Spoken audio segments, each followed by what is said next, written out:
नमस्कार दोस्तों, आज हम सिंधु नदी के बारे में डिस्कस करने जा रहे हैं। दोस्तों, अगर हम बात करें सिंधु नदी की तो सबसे पहले हम जान लेते हैं कि सिंधु नदी का वर्णन हमारे पौराणिक ग्रंथ ऋग्वेद में भी किया गया है। तो अगर आपसे पूछा जाए क्या सिंधु नदी का उल्लेख भारत के किसी वेद में है, तो है, और वह भारत का सबसे पुराना वेद जिसका नाम है ऋग्वेद। क्या नाम है? ऋग्वेद। दोस्तों, ऋग्वेद में सिंधु नदी का उल्लेख किया गया है। अगर हम बात करें सिंधु नदी के उद्गम की कि सिंधु नदी निकलती कहाँ से है, तो अगर पूछा जाए आपसे कि सिंधु नदी कहाँ से निकलती है, तो दोस्तों आपको कुछ पॉइंट पता होना जरूरी है। जैसे कि सबसे पहले दिशाओं का हमें ज्ञान होना जरूरी है। ये होता है ईस्ट और ये होता है वेस्ट, ये होता है नॉर्थ और ये होता है साउथ। तो दोस्तों ईस्ट वेस्ट और नॉर्थ साउथ समझ में आ गया आपको। तो यहाँ पर आपको एक झील दिखाई दे रही होगी जिसका नाम है मानसरोवर झील। तो ये वाला हिस्सा है मानसरोवर झील का। तो दोस्तों अगर आपसे पूछा जाए कि सिंधु नदी का उद्गम किस झील के किनारे से होता है, तब आपका उत्तर होना चाहिए मानसरोवर झील। दोस्तों मानसरोवर झील के ऊपर आपको एक हिस्सा दिखाई दे रहा होगा, इसका नाम है कैलाश पर्वत। क्या नाम है? कैलाश पर्वत। तो दोस्तों अगर आपसे पूछा जाए कि सिंधु नदी का उद्गम कौन से पर्वत से होता है, तब कैलाश पर्वत से। किससे? कैलाश पर्वत से। दोस्तों अगर आपसे पूछा जाए कि सिंधु नदी का उद्गम कौन से हिमनद से होता है, यानी कि कौन से ग्लेशियर से होता है, तो दोस्तों आपको बताना है कि सिंधु नदी का उद्गम बोखरचू ग्लेशियर यानी कि बोखरचू हिमनद से होता है। कौन सा ग्लेशियर है? बोखरचू ग्लेशियर या बोखरचू हिमनद। दोस्तों बोखरचू के लिए ही शेर मुख कहा जाता है। क्या कहा जाता है? शेर मुख, यानी कि शेर की तरह मुंह वाला एक ये हिमनद है, या फिर सिंगी खंबाब भी कहते हैं इसे। क्या कहते हैं? सिंगी खंबाब या सानोखियाव्याब। तो दोस्तों ये सभी एक ही हिमनद के नाम हैं जिसका नाम है बोखरचू हिमनद। तो दोस्तों अगर पूछा जाए कि सिंधु नदी का उद्गम कौन से ग्लेशियर से होता है, तब बोखरचू हिमनद, शानोख्याव्याव हिमनद, शेरमुख हिमनद या फिर सिंगी खंबाब हिमनद। तो किसका होता है? सिंधु नदी का उद्गम। अगर पूछा जाए कि सिंधु नदी कौन सी झील के करीब से निकलती है, तब वो है मानसरोवर झील। और अगर पूछा जाए पर्वत, तो वह पर्वत है कैलाश पर्वत। दोस्तों यहाँ तक कोई डाउट? मैं उम्मीद करता हूँ कि आपका यहाँ तक कोई डाउट नहीं रहा होगा। दोस्तों अगर हम इससे आगे बढ़ते हैं तो इस नदी की बात करें सिंधु की, तो सिंधु नदी इस जगह को पूछा जाता है कि कहाँ से उद्गमित होती है, यानी कि वह स्थान कौन सा है। तो दोस्तों ये स्थान सभी पड़ते हैं तिब्बत में। कहाँ पर? तिब्बत में। और तिब्बत पर आजकल किसका कब्जा है? चीन का। किसका है? चीन का। तो दोस्तों ये कहाँ पर हो गए? सभी जगह चीन में। किस जगह हो गई? चीन में। तो दोस्तों अगर पूछा जाए आपसे कि ये जगह कहाँ से निकलती हैं, तो चीन से। किस जगह से? चीन से। और प्रदेश पूछा जाए तब तिब्बत प्रदेश से। किससे? तिब्बत प्रदेश से।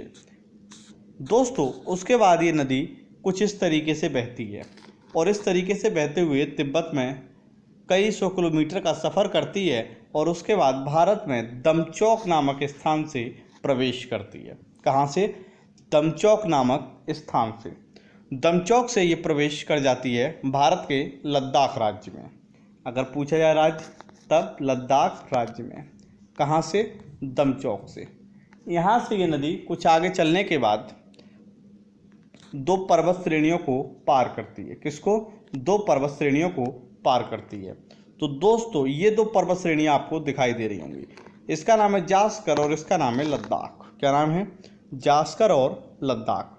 तो जास्कर और लद्दाख पर्वत श्रेणियों के आपको दिख रहा होगा कि मध्य से एक नदी बह रही है जिसका नाम है सिंधु नदी। क्या नाम है? सिंधु नदी। दोस्तों यहीं पर एक स्थान स्थित है जिसका नाम है लेह। क्या नाम है? लेह। यहाँ पर एक स्थान स्थित है जिसे हम लेह के नाम से जानते हैं। किस नाम से? लेह के नाम से जानते हैं। तो दोस्तों कौन सा स्थान स्थित है? लेह। किस नदी के किनारे? सिंधु नदी के किनारे। कहाँ के किनारे? सिंधु नदी के किनारे। दोस्तों उसके बाद इसमें एक नदी आकर मिलती है जिसका नाम है जास्कर। क्या नाम है? जास्कर। और उसके बाद अगर हम बात करें ये इस वाली साइड की, तो इस नदी की अगर हम बात करें तो इस हाथ पर सभी पढ़ेंगे राइट हैंड, यानी कि सीधे हाथ से, और इधर पर लेफ्ट हैंड। तो यानी कि अगर लेफ्ट हैंड से मिल रही हैं वो किस तरीके की सहायक नदियाँ होंगी, बाएं हाथ से मिलने वाली सहायक नदियाँ, और जो सीधे हाथ पर मिल रही हैं वो सभी राइट हैंड की सहायक नदियाँ हैं। तो बाएं हाथ से कौन सी मिली, जास्कर नदी, जबकि यहाँ पर और कौन सी नदी मिली, श्योक। कौन सी, श्योक। कौन से हाथ से मिल रही है, सीधे हाथ से। दोस्तों आपको एक नदी और दिखाई दे रही होगी यहाँ पर, इसका नाम है नुब्रा। क्या नाम है, नुब्रा। और अगर आपको एक चीज़ अगर मैप में और दिखाई दे रही हो तो वो है काराकोरम पर्वत श्रेणी। कौन सी है, काराकोरम पर्वत श्रेणी। चलिएगा दोस्तों, अब आपको दिखाई दे रहा होगा कि काराकोरम पर्वत श्रेणी कौन सी है। तो ये है काराकोरम और ये है लद्दाख। इसके मध्य से कौन सी नदी बह रही है, श्योक नदी। कौन सी, श्योक नदी। और श्योक की सहायक कौन सी है, नुब्रा। कौन सी है, नुब्रा। उसके बाद ये दोस्तों भारत में कुछ और किलोमीटर आगे बहते हुए इसी तरीके से कुछ एक घुमाव लेती है। क्या लेती है, घुमाव।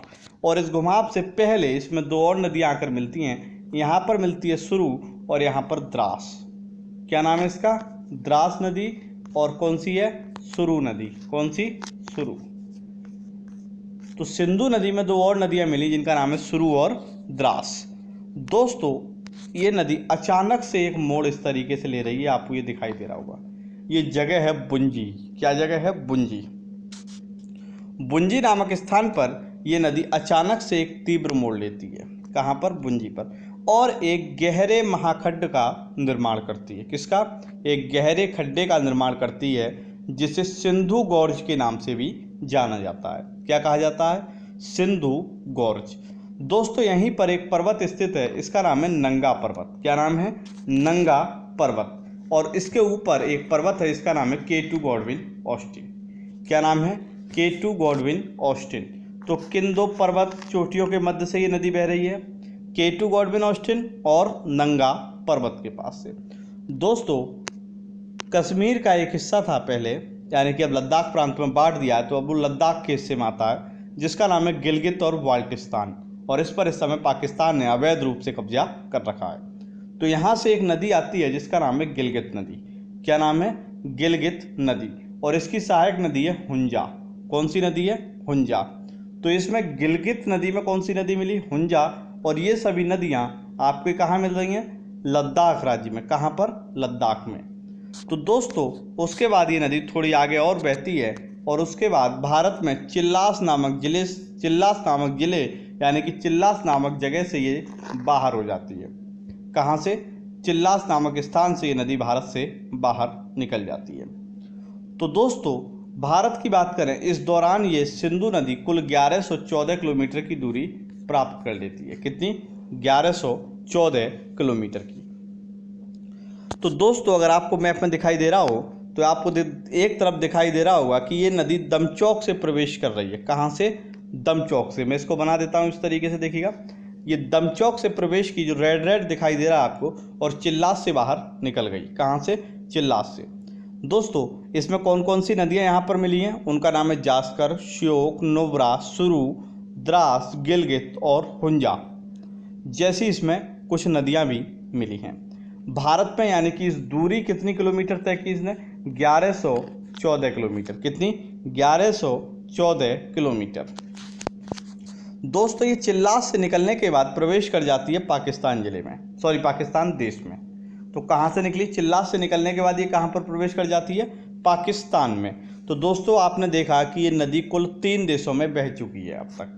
कौन कौन से थे, चीन से ये निकली, भारत में वही, कहाँ पर, भारत में, और तीसरे नंबर पर था पाकिस्तान। कौन था, पाकिस्तान। चलिएगा दोस्तों अब देख लेते हैं पाकिस्तान की तरफ इसमें कौन कौन सी नदियाँ और किस किस तरीके से मिल रही हैं। चलिएगा दोस्तों ये आपको मैप में कुछ इस तरीके से दिखाई दे रहा होगा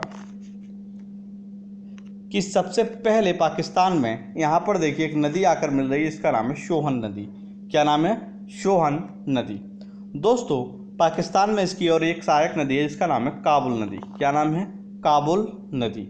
और काबुल कहाँ की राजधानी है, अफगानिस्तान की। कहाँ की, अफगानिस्तान की। काबुल नदी की एक सहायक नदी है कुनार नदी। कौन सी नदी सहायक है, कुनार नदी। और इसी की सहायक नदी है स्वात नदी। कौन सी, स्वात नदी।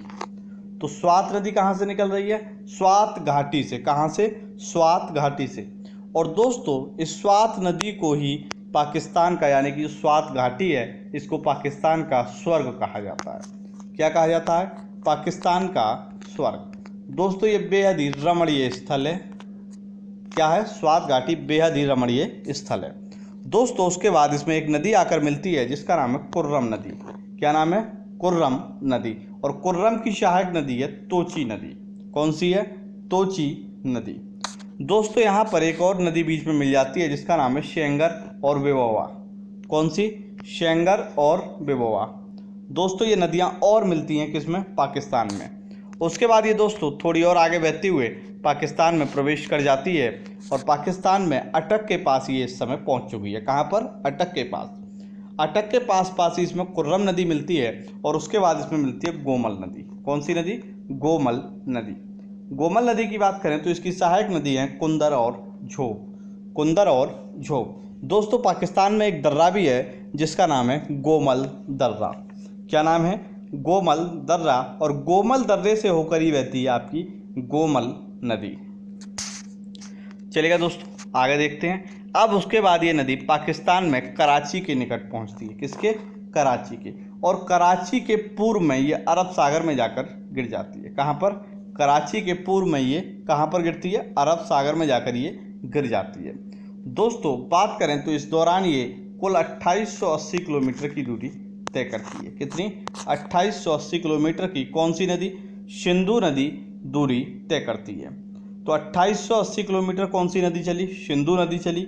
इसकी कुल लंबाई कितनी है? 1114 किलोमीटर।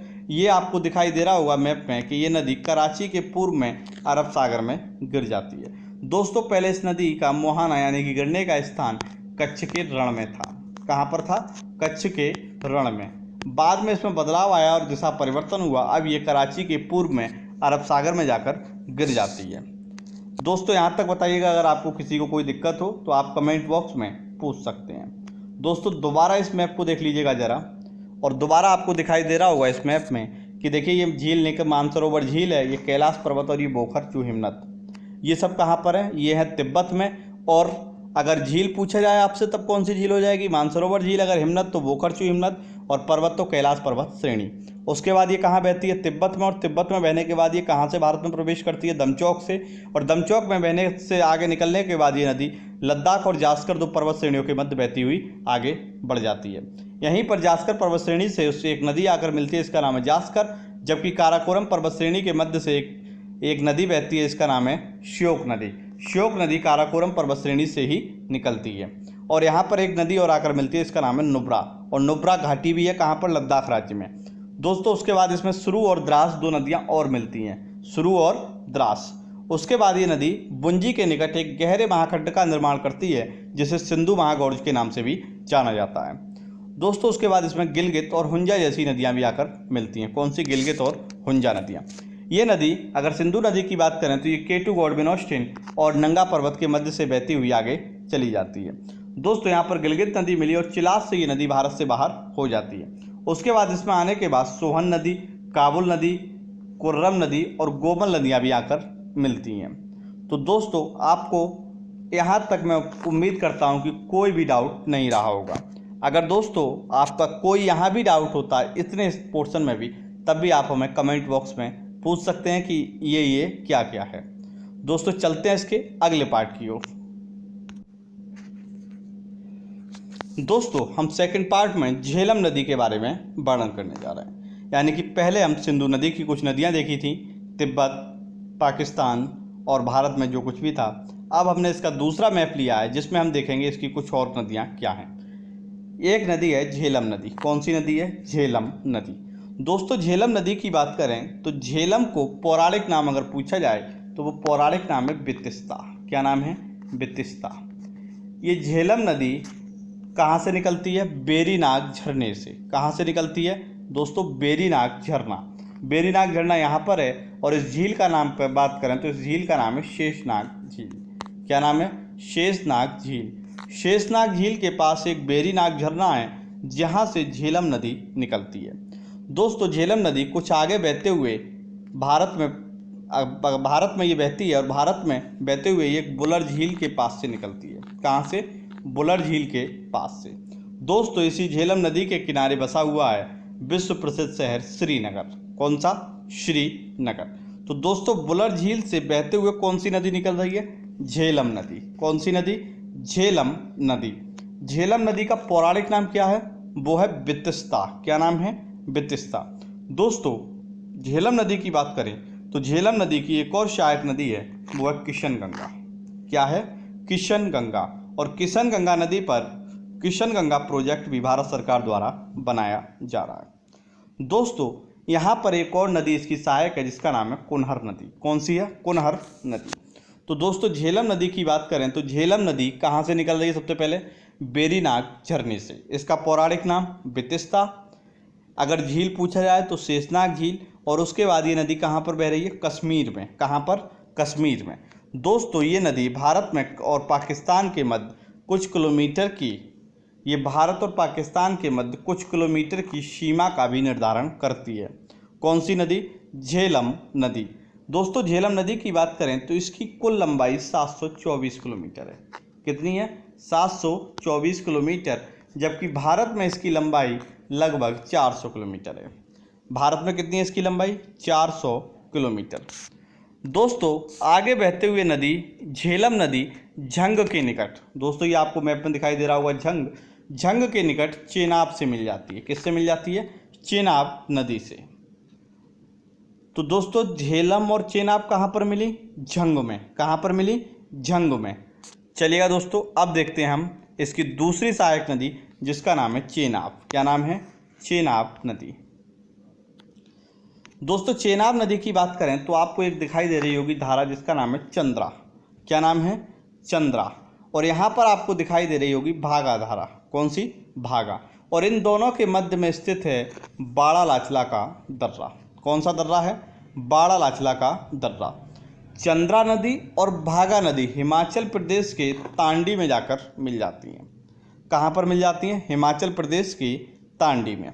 उसके बाद ये नदी भारत में आगे बहते हुए हिमाचल प्रदेश, जम्मू कश्मीर और पंजाब से बाहर हो जाती है। यानी कि कहाँ से बाहर होती है? पंजाब से। तो पहले कहाँ कहाँ भाई? जम्मू कश्मीर, उससे पहले हिमाचल प्रदेश और सबसे बाद में पंजाब। तो ये बाहर कहाँ से निकली? पंजाब से। और पंजाब में ये झंग के निकट किससे मिलती है? झेलम नदी से।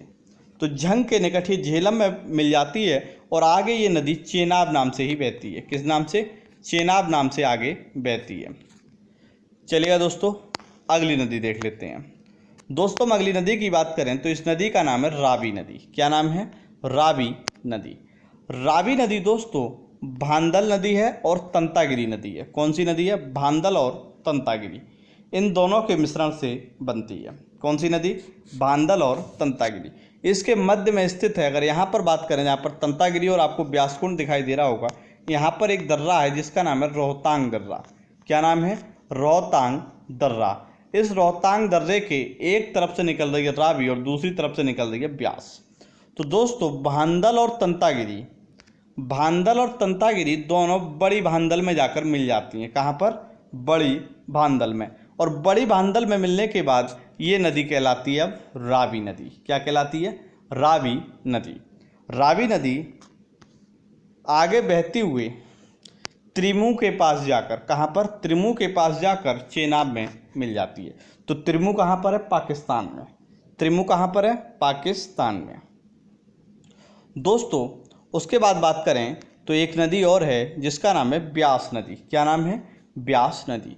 ब्यास नदी दोस्तों ब्यास कुंड से निकलती है। कहाँ से निकलती है? ब्यास कुंड से। और रोहतांग दर्रे के समीप है ये। किसके समीप है? रोहतांग दर्रे के समीप। तो हमने देखा रोहतांग दर्रे के समीप से दो नदियाँ निकल रही हैं, एक का नाम है रावी और दूसरे का नाम है ब्यास। तो दोस्तों ब्यास नदी हरिके के पास जाकर, आपको ये ब्यास दिख रहा होगा और ये वाला स्थान जो आपको यहाँ नीचे दिखाई दे रहा है उसका क्या नाम है? हरिके। क्या नाम है? हरिके। तो दिखाई दे रहा होगा आपको कि ब्यास नदी और सतलुज नदी, ब्यास नदी और सतलुज नदी कहाँ पर मिल रही हैं? हरिके में। कहाँ पर मिल रही हैं? हरिके में। तो दोस्तों ब्यास निकली कहाँ से थी? ब्यास कुंड से, रोहतांग दर्रे के समीप से। तो दोस्तों अगर ब्यास नदी की भी बात करें तो इसकी सहायक नदी है पार्वती नदी। कौन सी है? पार्वती नदी। तो दोस्तों अभी तक हमने यहाँ तक पढ़ा, इसे फिर एक बार रिपीट कर लेते हैं। सबसे पहले झेलम नदी के बारे में। झेलम नदी का पौराणिक नाम बितस्ता। झेलम नदी का पौराणिक नाम बितस्ता। चेनाब नदी का पौराणिक नाम अस्किनी। चेनाब नदी का पौराणिक नाम अस्किनी। रावी नदी का पौराणिक नाम पुरुषणी। रावी नदी का पौराणिक नाम पुरुषणी। ब्यास नदी का पौराणिक नाम बिपाशा। ब्यास नदी का पौराणिक नाम बिपाशा। झेलम नदी कहाँ से निकलती है? बेरीनाग झरने से। झेलम नदी कहाँ से निकलती है? बेरीनाग झरने से। बेरीनाग झरना किसके समीप है? शेषनाग झील। बेरीनाग झरना किसके समीप है? शेषनाग झील। चेनाब नदी कहाँ से निकलती है? बाड़ालाचला दर्रे के समीप से। चेनाब नदी कहाँ से निकलती है? बाड़ालाचला दर्रे के समीप से। रावी नदी कहाँ से निकलती है? रोहतांग दर्रे के समीप से। रावी नदी कहाँ से निकलती है? रोहतांग दर्रे के समीप से। ब्यास नदी भी कहाँ से निकलती है? ब्यासकुंड से, यानी कि रोहतांग दर्रे के समीप से। ब्यास नदी का पौराणिक नाम बिपाशा। चलिएगा दोस्तों, अब देखते हैं हम अगली नदी, जिसका नाम है सतलुज नदी। क्या नाम है? सतलुज नदी। दोस्तों सतलुज नदी की बात करें तो सतलुज नदी भी मानसरोवर झील के बराबर में ही है राकस ताल। क्या है? मानसरोवर झील के बराबर में है राकस ताल, और राकस ताल से निकलती है आपकी सतलुज नदी। सतलुज नदी को चीन में यानी कि तिब्बत में लॉन्ग चेन खंबाब भी कहा जाता है। क्या कहा जाता है? लॉन्ग चेन खंबाब। कहाँ पर? चीन में, यानी कि तिब्बत में। किस नदी को? सतलुज नदी को। सतलुज नदी भारत में हिमाचल प्रदेश के शिवकिला दर्रे से प्रवेश करती है। सतलुज नदी भारत में हिमाचल प्रदेश के शिवकिला दर्रे से प्रवेश करती है। दोस्तों यहीं पर आकर इसमें एक नदी मिलती है जिसका नाम है स्पीति नदी। क्या नाम है? स्पीति नदी। साथ में एक नदी मिलती है, इसका नाम है बशपा नदी। क्या नाम है? बशपा। दोस्तों सतलुज नदी एक ऐसी नदी है जो हिमालय की सभी पर्वत श्रेणियों को काटती है। तो हिमालय की सभी पर्वत श्रेणियों को काटने वाली नदी सतलुज नदी। दोस्तों उसके बाद ये नदी हरिके के पास जाकर ब्यास में मिलती है। किसमें? हरिके के पास जाकर ब्यास नदी इसमें मिल जाती है। दोस्तों ये थोड़ा और आगे बहती है और बहावलपुर के पास आकर चेनाब नदी इसमें मिल जाती है। कौन सी नदी? चेनाब नदी इसमें आकर मिल जाती है। दोस्तों बहावलपुर के बाद ये नदी मिठानकोट के पास जाकर सिंधु नदी में मिल जाती है। किसमें? सिंधु नदी में मिल जाती है। तो दोस्तों हमने देखा कि सतलुज नदी कहाँ से निकल रही है? राकसताल से। भारत में कहाँ से प्रवेश कर रही है? शिवकिला दर्रे से। इसमें हरिके के पास कौन सी नदी मिल रही है? ब्यास नदी। और फिर ये बहावलपुर में किससे मिल रही है? चेनाब नदी से। और सिंधु नदी पर कहाँ पर जाकर मिल जा रही है? मिठानकोट में। कहाँ पर? मिठानकोट में। दोस्तों अगर हम बात करें इन सभी नदियों की जो आपको मैप में दिखाई दे रही हैं, तो इसमें से एकमात्र ब्यास ऐसी नदी है जो सिर्फ भारत से निकलती है और भारत में ही जाकर मिल जाती है सतलुज नदी में। बाकी ये सभी नदियां जो आपको दिखाई दे रही हैं, झेलम, चेनाब, रावी और सतलुज, ये नदियां या तो बाहर से निकल रही हैं, यानी कि अगर सिर्फ सतलुज को छोड़ दें तो ये नदियां सभी भारत से निकल रही हैं और पाकिस्तान में जाकर मिल जा रही हैं। किससे? सिंधु नदी से। जबकि ब्यास नदी सिर्फ भारत के उत्तराखंड से हिमाचल प्रदेश से निकल रही है। कहाँ से निकल रही है? ब्यास नदी हिमाचल प्रदेश से, और कहाँ जाकर? पंजाब में जाकर सतलुज नदी से मिल जा रही है। कौन सी नदी? ब्यास नदी। तो एकमात्र भारत में बहने वाली नदी कौन सी है? ब्यास नदी, अगर बड़ी नदियों की बात की जाए। दोस्तों बात कर लेते हैं इन नदियों की लंबाई की। तो दोस्तों बात करें सिंधु नदी की कुल लंबाई कितनी है? मैंने अभी बताया था 2880, और भारत में कितनी है? 1114। कितनी है? 1114। दोस्तों बात करें झेलम नदी की, झेलम नदी, तो झेलम नदी की बात करें तो इसकी लंबाई कितनी है? 724 किलोमीटर, और भारत में कितनी है? 400। जबकि दोस्तों बात करें चेनाब नदी की, किसकी? चेनाब नदी की। चेनाब नदी की बात करें तो इसकी लंबाई है 1180 किलोमीटर, और भारत में 960। दोस्तों इसके बाद बात करें हम सतलुज नदी की, किसकी? सतलुज नदी की। तो दोस्तों सतलुज नदी की कुल लंबाई है 1500 किलोमीटर। कितनी है? 1500 किलोमीटर, और भारत में इसकी लंबाई है 1050 किलोमीटर। कितनी है? 1050 किलोमीटर। दोस्तों ब्यास नदी की बात करें तो ब्यास नदी की कुल लंबाई है 470 किलोमीटर। कितनी है? 470 किलोमीटर। जबकि दोस्तों रावी नदी की बात करें तो रावी नदी की लंबाई है लगभग 725 किलोमीटर। कितनी है? लगभग 725 किलोमीटर। चलिएगा दोस्तों, अब देख लेते हैं कि इन दोनों के मध्य कौन कौन से, यानी कि यहाँ पर दोआब भी बनाती है। क्या बनाती है? दोआब। तो इन दोआबों के क्या नाम है? दोस्तों आपको दिखाई दे रहा होगा ये चेनाब नदी। कौन सी? चेनाब। और ये झेलम नदी। तो दोस्तों चेनाब और झेलम की बात करें तो चेनाब और झेलम को बनाकर बनता है छाछ दोआब। क्या बनता है? छाछ दोआब। तो छा से यानी कि किसकी बात हो रही है? चेनाब की और झेलम की। तो चेनाब और झेलम को मिलाकर क्या बनता है? छाछ दोआब। क्या बनता है? छाछ दोआब। दोस्तों उसके बाद रावी और चेनाब को मिला दें। किसको? रावी और चेनाब को मिला दें तो बनता है रेचना दोआब। क्या बनता है? रेचना दोआब। दोस्तों अगर ब्यास और रावी को मिला दें, किसको? ब्यास और रावी को, तो बनता है बारी दोआब। कौन सा बनता है? बारी दोआब।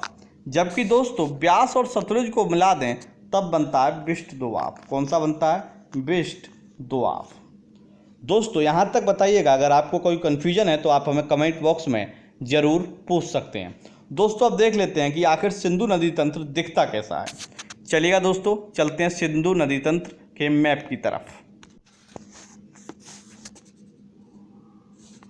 दोस्तों सिंधु नदी तंत्र की बात करें तो हम सिंधु नदी तंत्र के मैप की बात कर रहे थे कि आइएगा इसका एक मैप देख लेते हैं कि आखिर ये पूरा नदी तंत्र दिखता कैसा है। तो दोस्तों आपको दिखाई दे रहा होगा मैप में कि ये सिंधु नदी बह रही है। कौन सी नदी? सिंधु नदी। जबकि इसके बाईं तरफ से आकर मिल रही हैं झेलम नदी, चेनाब नदी, रावी नदी, ब्यास नदी और सतलुज नदी। कौन कौन सी? झेलम, चेनाब, रावी, ब्यास और सतलुज नदी। ये सभी नदियां कहाँ पर जाकर मिली? मिठानकोट में। कहाँ पर? मिठानकोट में। दोस्तों आपको साथ ही मैप में दिखाई दे रहा होगा कि एक तरफ हमने लिख रखा है तिब्बत और यहाँ पर क्या है? भारत। और ये क्या है? पाकिस्तान। तो ये कितने देशों में बहा पूरा नदी तंत्र? 3 देशों में। कितने देशों में? 3 देशों में। दोस्तों आपको अगर एक तरफ यहाँ पर दिखाई दे रहा हो तो ये पाकिस्तान वाला एरिया है और यहाँ पर नदियाँ मिल रही हैं काबुल, कुर्रम और गोमल। और दोस्तों ये नदी कहाँ पर जाकर गिर रही है? अरब सागर में। कहाँ पर? अरब सागर में। तो अरब सागर में ये किसका निर्माण कर रही है? डेल्टे का निर्माण। किसका? डेल्टे का निर्माण। दोस्तों सिंधु नदी की बात करें तो सिंधु नदी पूर्ववर्ती नदी का उदाहरण है। किसका उदाहरण है? पूर्ववर्ती नदी का उदाहरण कौन सा है? सिंधु नदी। तो दोस्तों अब प्रश्न बनता है कि पूर्ववर्ती नदियां होती कौन सी हैं? पूर्ववर्ती नदियां होती कौन सी हैं? तो पूर्ववर्ती नदियां वो नदियां हैं जो हिमालय के निकलने से पूर्व भी बहती थी। हिमालय के बनने से पूर्व भी बहती थी, यानी कि ये नदियाँ कहीं ना कहीं हिमालय के बनने से पूर्व भी बह रही थीं और अपना अवसाद तेथिस सागर में जमा कर रही थी। तो दोस्तों क्या सिंधु नदी हिमालय के बनने से पहले की है? तो हाँ, क्योंकि ये पूर्ववर्ती नदी का उदाहरण है। दोस्तों सिंधु नदी कुल कितने देशों में बहती है? 3 देशों में। सिंधु नदी की बात करें तो भारत और सिंधु नदी को लेकर भारत और पाकिस्तान के मध्य सिंधु जल समझौता भी हुआ है। किसके मध्य हुआ है? भारत और पाकिस्तान के मध्य। तो ये सिंधु जल समझौता इन्हीं 5 नदियों के जलों के बंटवारे पर हुआ है। 5 नदी और सिंधु नदी। तो सिंधु नदी तंत्र के पूरे बंटवारे पर हुआ है, लेकिन इसमें एक पार्टी को शामिल नहीं किया गया है जिसका नाम है चीन, क्योंकि इनमें से कुछ नदियों का उद्गम कहाँ से होता है? चीन से। और फिर भी वह इस पार्टी का हिस्सा नहीं है। सिर्फ भारत और पाकिस्तान के मध्य सिंधु नदी जल के बारे में समझौता है। दोस्तों भारत और सिंधु जल समझौते की बात करें तो इसके लिए हर साल मीटिंग आयोजित की जाती है जिससे कि विवादों को सुलझा लिया जाए। इस वर्ष इसकी 116वीं मीटिंग आयोजित की गई थी। कौन सी? 116वीं मीटिंग आयोजित की गई थी। दोस्तों मैं उम्मीद करता हूं कि सिंधु नदी से संबंधित अब आपका प्रश्न किसी भी एग्जाम में नहीं रहेगा, क्योंकि जितने भी प्रश्न बन सकते थे उन सभी को मैंने आपको सॉल्व यहाँ पर करा दिया है, चाहे वह लंबाई में हो, चाहे पौराणिक नाम हो, चाहे सिंधु नदी का उद्गम हो, या हर किसी नदी का किसी का भी कुछ भी हो। तो मैंने आपको सब कुछ बता दिया है। मैं उम्मीद करता हूं कि आपका कोई भी प्रश्न किसी भी एग्जाम में नहीं छूटेगा। फिर भी अगर आपके कोई भी डाउट है सिंधु नदी से संबंधित तो आप हमें कमेंट बॉक्स में ज़रूर बता सकते हैं। हमें आपके सुझाव और आपके जवाब का इंतज़ार रहेगा। दोस्तों, आपको ये वीडियो कैसी लगी हमें कमेंट बॉक्स में ज़रूर बताएं। अगर आपको हमारी ये वीडियो पसंद आई तो आप इस वीडियो को अधिक से अधिक लाइक और शेयर जरूर करें। साथ ही अगर आप हमारे चैनल पर नए हैं तो हमारे चैनल को सब्सक्राइब करना ना भूलें। दोस्तों, बहुत जल्द आपको गंगा नदी तंत्र भी हमारे YouTube चैनल पर मिलने वाला है। क्या मिलने वाला है? गंगा नदी तंत्र। तो गंगा नदी तंत्र के लिए आप लोग इंतजार करते रहिएगा। मैं बहुत जल्द गंगा नदी तंत्र की वीडियो आपको उपलब्ध करा दूंगा। धन्यवाद दोस्तों, नमस्कार दोस्तों, जय हिंद दोस्तों।